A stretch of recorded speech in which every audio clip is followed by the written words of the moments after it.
முடக்குவாதத்தால் மருத்துவமனையில் அனுமதிக்கப்பட்டுள்ள பாஜக மூத்த தலைவர் ஹெச் ராஜாவை பழனி முருகன் கோவில் பிரசாதத்துடன் முன்னாள் தலைவர் அண்ணாமலை நேரில் சென்று நலம் விசாரித்துள்ளார்.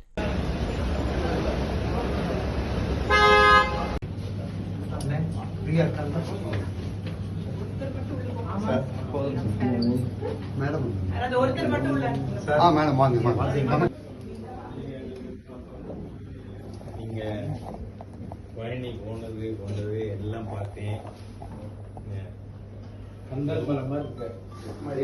ஐயா பேருக்கு பண்ண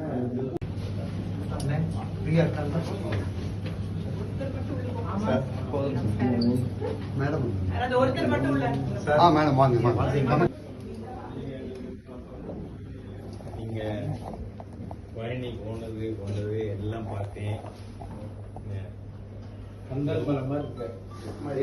ஐயா பேருக்கு பண்ண செய்திகளை உள்ளது உள்ளபடி தெரிந்து கொள்ள ரெஃப்ளெக்ட் நியூஸை சப்ஸ்கிரைப் பண்ணுங்க.